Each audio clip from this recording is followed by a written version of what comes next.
오늘 말씀은 베드로후서 2장 10절에서 22절입니다. 키워드는 거짓 선생들의 특징, 좋아 보이는 길, 정말 좋은 길입니다.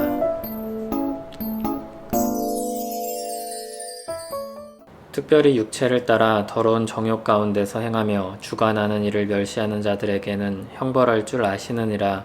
이들은 당돌하고 자긍하며 떨지 않고 영광 있는 자들을 비방하거니와 더 큰 힘과 능력을 가진 천사들도 주 앞에서 그들을 거슬러 비방하는 고발을 하지 아니하느니라.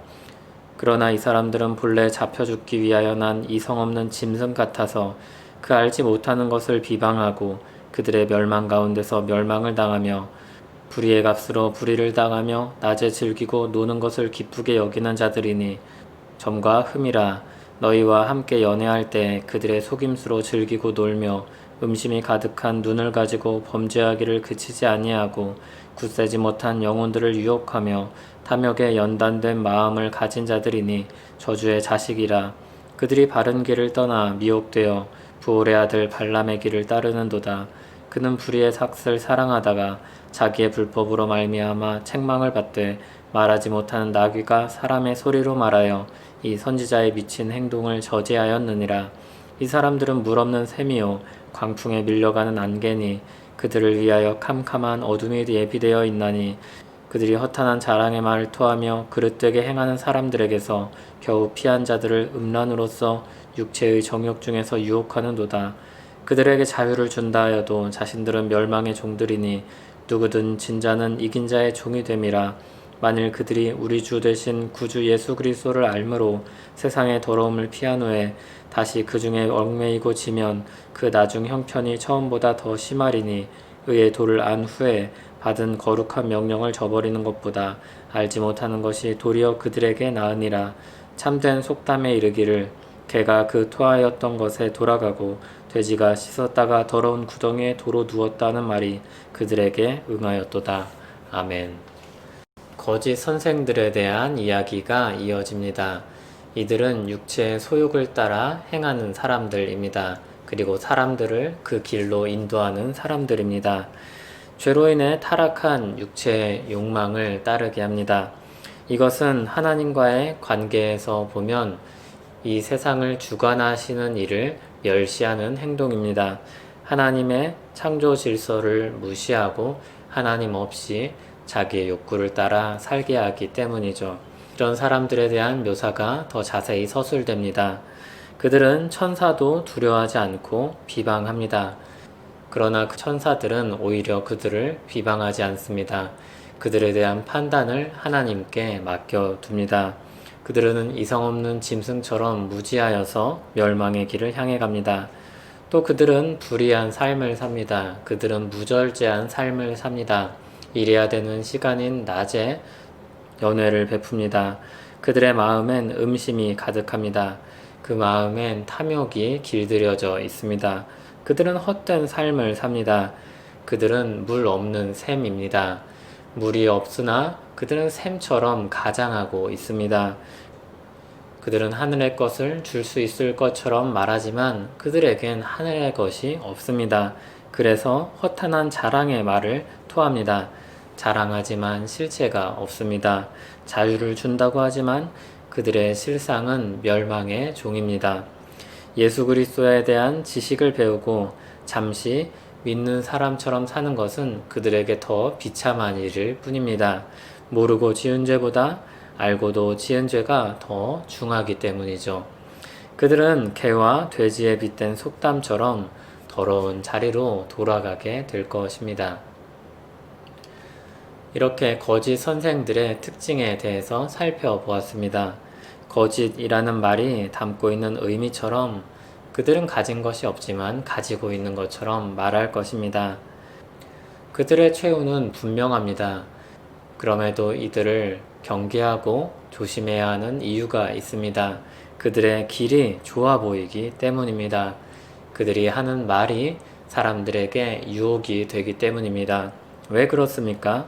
쉽게 말하면 자기를 부인하는 것보다 자기 욕구를 따라서 사는 것이 쉽기 때문입니다. 그것이 훨씬 달콤합니다. 거짓 선생들이 어떤 말을 할까요? 우리가 가는 길이 용암이 펄펄 끓는 지옥으로 가는 길이라며 사람들을 이끌어 가려고 할까요? 그렇지 않을 것입니다. 나중은 모르잖아. 지금 주어진 삶에서 누려야지. 오늘 기쁜 일을 해야지. 좋은 게 좋은 거지. 이렇게 말할 것입니다. 달콤하고 우리 육체의 욕구에 꼭 맞는 말을 할 것입니다. 예수를 믿으면 고난도 함께 받아야 된다든지, 믿음을 지키기 위해서 싸워야 될 싸움이 있다든지, 이런 말씀은 감추고 무시하고 달콤한 이야기들만 잔뜩 내어놓고 가자고 할 것입니다. 솔깃하지 않겠습니까? 그러나 진리의 말씀은 우리에게 분명히 주신 복이 있지만 그날이 오기까지 때로는 어려움도 있고 때로는 고난도 있다고 말씀합니다. 자기를 부인하고 예수를 따르라고 말씀합니다. 그들은 그럴듯하나 알고 보면 빈 깡통입니다. 그들에겐 하나님이 없습니다. 보장할 수 없는 내일에 대한 기대만 잔뜩 부풀려 놓고 자기 뱃속을 차리는 나쁜 장사꾼입니다. 사도 베드로는 그들로부터 주님의 교회를 지키려고 합니다. 주님의 교회는 보배로운 믿음을 가졌습니다. 하나님께서 우리에게 생명과 경건에 속한 모든 것을 주셨습니다. 이를 통해 세상에서 썩어질 것들을 피하여서 하나님의 신성한 성품에 참여하는 자가 되게 하려고 하셨습니다. 우리가 앞서 읽은 말씀이죠. 그의 신기한 능력으로 생명과 경건에 속한 모든 것을 우리에게 주셨으니 이는 자기의 영광과 덕으로서 우리를 부르신 이를 알므로 말미암음이라. 이로써 그 보배롭고 지극히 큰 약속을 우리에게 주사 이 약속으로 말미암아 너희가 정욕 때문에 세상에서 썩어질 것을 피하여 신성한 성품에 참여하는 자가 되게 하려 하셨느니라. 이와 같은 하나님의 뜻과 약속을 모른 채 신앙생활을 하다 보면 거짓 선생들의 말에 휩쓸리기 쉽습니다. 거짓 선생들은 우리가 바라는 것들을 하나님이 주신다고 속입니다. 그러나 그것이야말로 정욕을 따라 사는 삶이요 세상에 썩어질 것을 위해 사는 삶입니다. 그러나 주께서 우리에게 주신 약속은 훨씬 보배롭고 큰 약속입니다. 죄악으로 말미암아 썩어질 것을 쫓는 세상으로부터 우리를 건지셨습니다.